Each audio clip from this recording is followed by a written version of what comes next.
Yewura Sam George. Afere wa usa mamu governance enye dede. Enye kasa o, ena enya hantan da bi. Esa anta for me ensen omugui. Ene Igbo man baako, ene bola bed baako yom da we. Ntokwa na esi John Mahama krom no.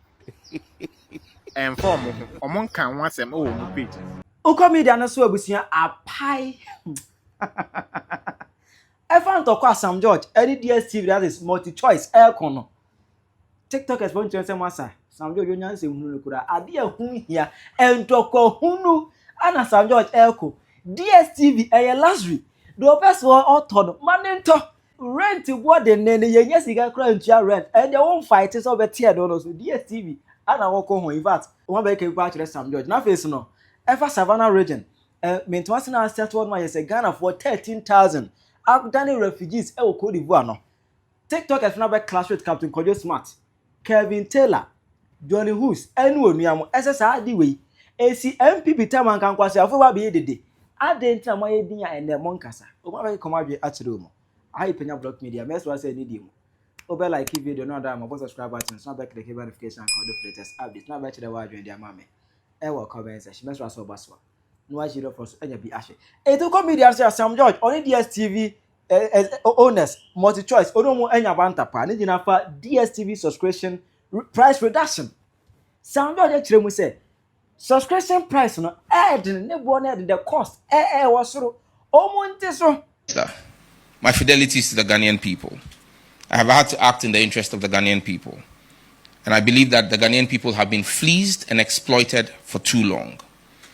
I wrote back to the NCA on Monday and directed the NCA in that letter to suspend the broadcasting license of DSTV effective 7th of August 2025 if they fail to effect a reduction in their bundle prices.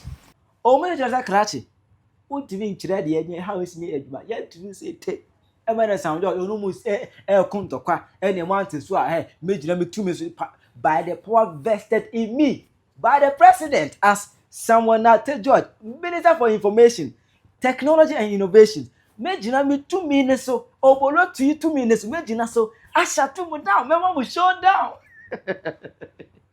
mejina so ma mu show down ada say Emma, she said, Omumiano, Omo Yachuma mention, but Enra, and Sam George, be a press conference. I heard no, and what about to say, oh, it was ya, Adrian Akoben Kumo, Ama, and go feature Multichoice, actually, said, or feed the better Omo and your man so, subscription price no, Omo a better so, Emma Sam George ever can't assume we.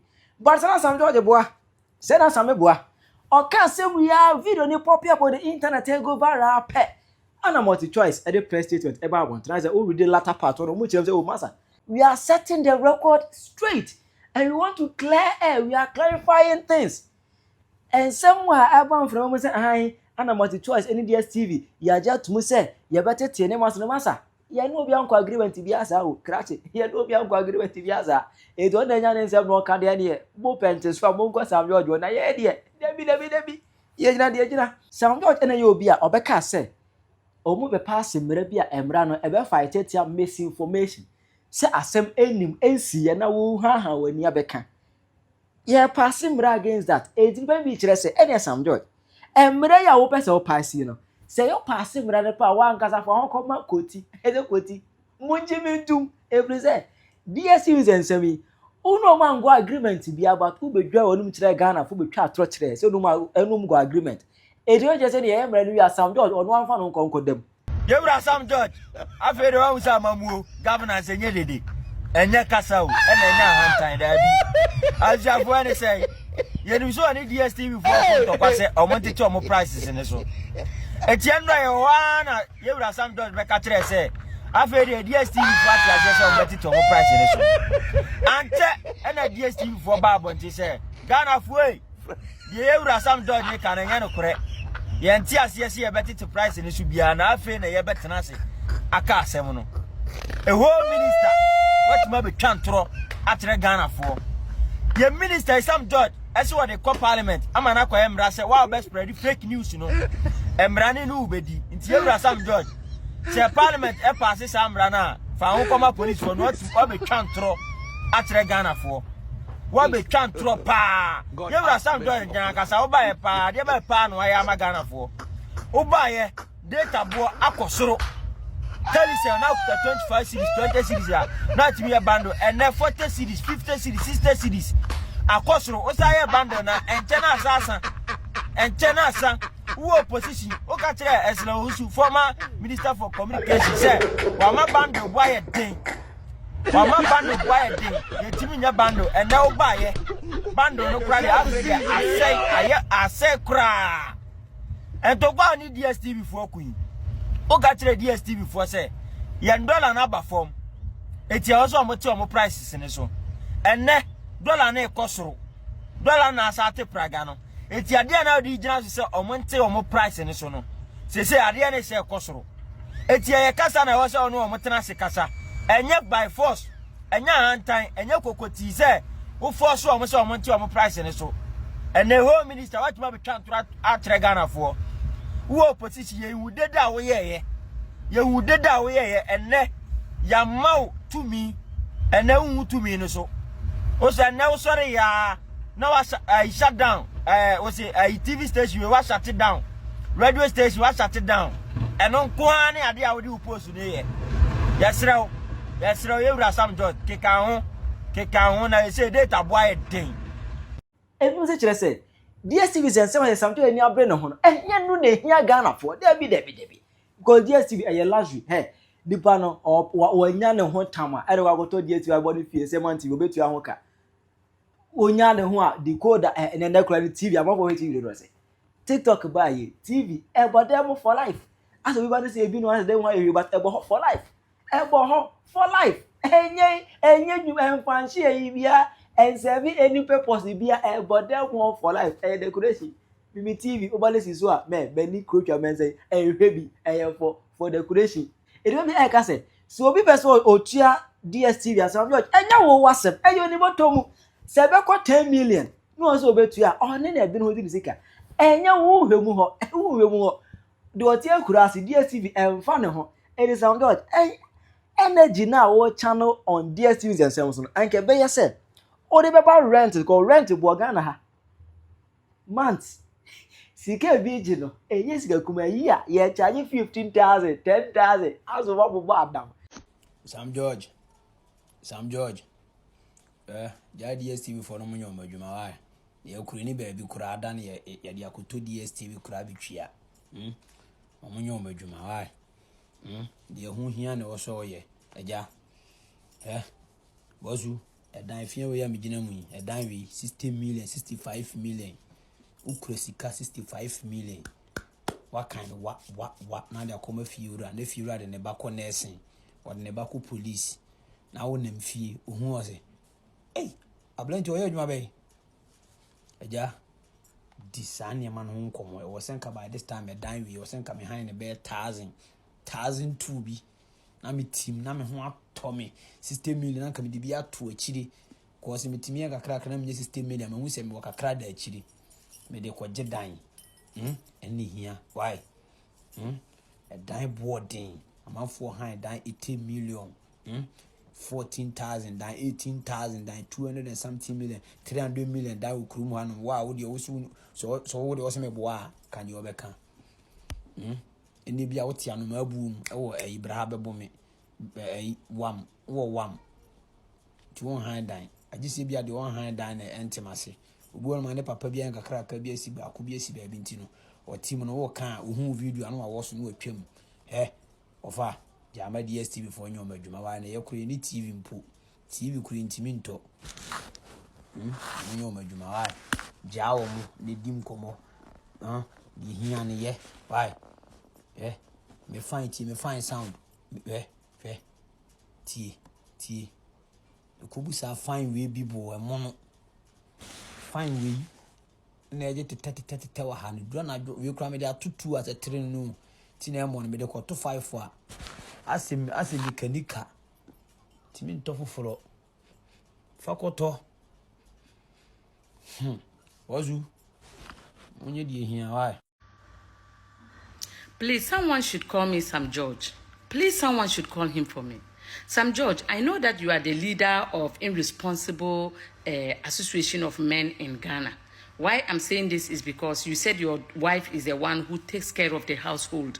Because of that, you don't know how costly food prices are. That is why you are focusing your attention on DSTV. You don't know that Ghana, only 20% of Ghanaians can afford DSTV. These are people who are rich. They have money. Either they are rich or they are middle income earners. So they have money to acquire DSTV. The rest of the population are wallowing in abject poverty. And you did not come to help us. You came to help the rich people. The poor people voted for you. The rich refused to come out to vote. Ningo pram pram. People voted for you only to come and fight for DSTV. How many of those irresponsible men who are crying about DSTV prices voted for you? I'm asking you. And more to the point, those crying for DSTV, you are irresponsible. If you are responsible, you will know that Ghana, our problem is not DSTV. Baby food, people who give birth to children now, children who used to be 2.5 kilos are now 3.5 and 4.5 kilos. They need baby food to survive. Nestle Ghana Limited and other people, the prices can no longer be bought. You go to market to buy food to feed your family. The things are expensive. And Sam George, you and your party, the NDC, so-called Social Democratic Party, you are not interested in looking at food prices and baby food. You are thinking about DSTV for Irresponsible Men Association. If you are in this DSTV saga, you are irresponsible, Papa. That's not our problem. It is for you, the rich people. You are the one talking about. Politician, I was shocking me, Mr. Sam George. Was shocking me, hey. Satamana omo opposition pa hey. Say the no see kasa as o man mu do like o see kasa so fight ma Ghanaians. Say ni nyina entro ni adada. Hey, politicians. Me say NDC for bar super as 7 months as 8 months ni wo dem mu hear the Sam George woye. Me say gay sensemi lesbian sensemi kra ma manfo bebrebe etu abama NDC because of saadi ni ho yempe wo manim. Mr. Sam George solid gina ko BBC nkoma ono mu kodi ni nsem okwan hu se asa Sam George do man no saadi no so so ntie ni se den NDC ba saani ma no mu betwitwam kra ma ye man no atoy hwe na boys he do mu turu mu wo man ni mu sa stone na je se yentumi nka hwe emre bia mama ye nchichi nkofo yo kra mpe ba bi nkoto mu hu. Mr. Sam George Jineni. Hey, politicians. Oh, was shocking me. To be frank, was shocking. More the network is for network for more DSTV for board and then what's our best be contract there. Or be contract say DSTV you know mark so matete so say oh boy. And no more dey abeto no. Just say network, just auto bundle anasa, just say bibia nye data untumi nto na Sam George kana no atum onfani pa ho na mi gay ni lesbian sensem na untumi nka bi na untumi enyam tunkofo ya se no eno kwa na mi dwene wa mente ase na first back ya Savannah region Mahama krom Gonja entokwesi wo ama mno gasi ya Ghana for be 13,000 ni akire o makodan refugees e wo Cote d'Ivoire awa is abeye shame enimguase pa be da nga abeto Ghana so enimguase ekotwi ko breman Ghana for Ghana to kwabiensia so Ghana for atima ba news say Ghana for akodan refugees ewo enye be bia Cote d'Ivoire enimguase be kurani ndisi de negosi enimguase be ni bu Ghana ni masokwa saa na enurati Ganfo nhyahye nkukwafuo mi ko gina airport wo no mukutuka no mu say ene omode oba akedas eko welcome amamfo national agenda ni afi symbols as I want a different symbols Ghana symbols wanna account symbols wanna Igbema symbols wanna not necessarily a single when you many of fancy ona be me ba mami na ke obe oba ke no now we are welcoming all the visitors, all the Ghanaians that have been away from home for a long time. We are here just to display the culture of the Gadangbe people, and that's what you are seeing in your shot.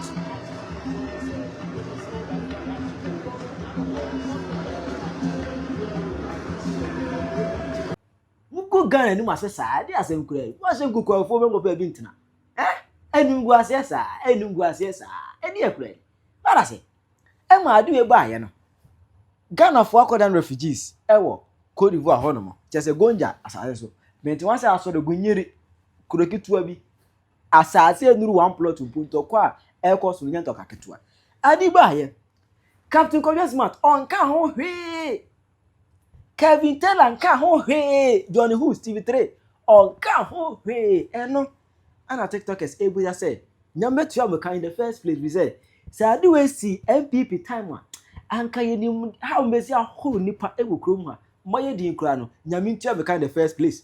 All right, so I want to ask some questions, but some bizarre question. Not being at the Kevin Taylor, are you not in the country again? Why is it? It seems like you are quiet on the fight in Savannah region, President John Mahama's hometown. Why are you quiet? Today we have over 13,000. It's not a small number. 13,000 people are now refugees in Côte d'Ivoire. But President John Dramani Mahama is sending our resources, our food to Palestine. But now, today, it's happening in his house. It's the backyard of his house. It's happening in his backyard and he's quiet. We are not hearing anything from them. And you, Captain Smart, you are quiet. Kevin Taylor, you are quiet. If we're to be MPP that is in power today, me see, like the internet would have blown up. But you people, Kevin Taylor, you've left what is happening, the number of people that are dying in Savannah region. You are not talking about it, and you are coming to talk about the MPP internal election. Buhara. Why don't you talk about the happenings that is happening in Mahama's region? President John Dramani Mahama's place. Why are you not talking about that? Are you wiki? That means you see. Sometimes I don't blame these people. I blame the people that support this Kevin Taylor, Captain Smart, them too. Because if this thing were supposed to be happening in Andamanado, don't go far. Like we're not here, but today you people are quiet. Now, MPP problems are your problem, but the problem that is happening in your governance, that your government has failed the people of this country. Your government couldn't even protect the people in Savannah region, that they have to flee, that the people have to run away from their homes. They are now refugees in another man's country, which has never happened in the history of Ghana. And you people are quiet. This is national disaster. You people are quiet. National disaster is happening in the backyard of the president. But they have deployed over 7,000 police officers to buy election. But they couldn't do that over there. And Kevin Taylor, Captain Smart, Johnny Hughes, why a dean? I'm going to be trapped. Ghana for Arsamaba. She Santa for me and say on Mugui. Any Igbo man back, any bola bed back, young Madawi. Into Kwana see John Mahama Krumuno. And form among can once them old page. Now, Sir Igbo man we any bola bed the other way. On body in himself, more the market pants and one body Ghana the Lysian from Mofuna a young day. But in Camon, tap for me and some way I'm Mugui. Mona Mosamo Kwama Ghana. Into Muntimin can't chamo president and say, and Quaffo woo, I want to chrome one and Quaffo woo slim to know, Uncle Bon by Monquaffo, more slim for Monquaffo. Mosolia, Mosimo more Kwama Ghana. Sa say Clementus Clementus and wine. On Podia, who couldn't pay just still that's who ye campaign. On pressure in Vanco Nukurumu. On pressure in Vanco Nukurum. So that's who ye campaign at the Major Mahama. Who chrome for 13, for 13,000 I could pay Côte d'Ivoire and the video be machine. Côte d'Ivoire buying a Jamwablo Median Cacaso. Or play all refugee camp. A walk a Accra. Namasu Mumblemu Samon for me and some Mumblemu. Any Igbo man back on the bed with Mimblemu because Islam force and saying tribalism abeshe tam tribalism kumu first nan kan kamun kan beku kumase aba beji refugees wa ana mbeku kumase abetena o makumase for amam bi mamatena ana otumfo be mam bebi mamatena na so enne tribalism kumu nti na ka Ghana ntokwansi ha mukuro mo kakra na ntokwansi na kesi den na mkopre refugee wo Odibua wa bra refugee camp mpo Accra anka mon bra Accra pa santimem na mon banka mon kwa Accra ye wo refugee camp ho no Liberia for kra yetimi am refugee camp mo atena na mo amoye Ghana fo na so tribalism kumu na mo sa ntafo miensa ego no mo ntimi en kan che mo president no o president wa betena so no we ntafo anka mo president o e so hwe Ghana fo nyina so na so ye mo president ka mo kan che ne se John Mahama yesre mo kasa mo page no e kwa chire ka mo kasa nko bedure chire but sa nyansa ne mba mutirim sa nyansa ne de e mba mutirim na mo dawo na mo propaganda na e kam ekumu propaganda e na ekumu e na campaign na magusu aya obi a mo wini aba mo gusu de campaign na sacrament de jimi we jimi de sa sacrament no Shia kai penny pa.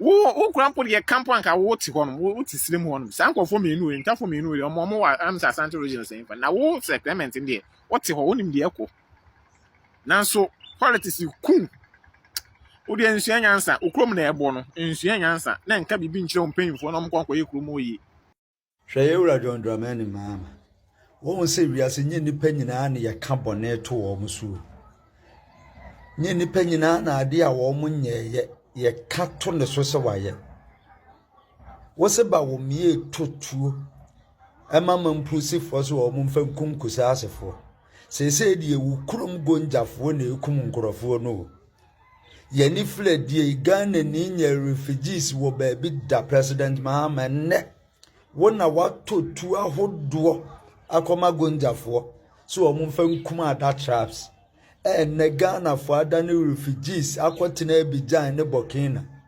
President Mahama on said ye wo kanto Dr. Bawumia so Dr. Bawumia nya nkopon ne Allah amana tani abawo so back to sender abawo so upe umpo wonu wa makon no ayeden so ne president na ukuromfu okum nipa mode munku wo mu nyina wate Mahama munku wo mu what I say Chirajo Mambe, our comment section. I Penyah Block Media.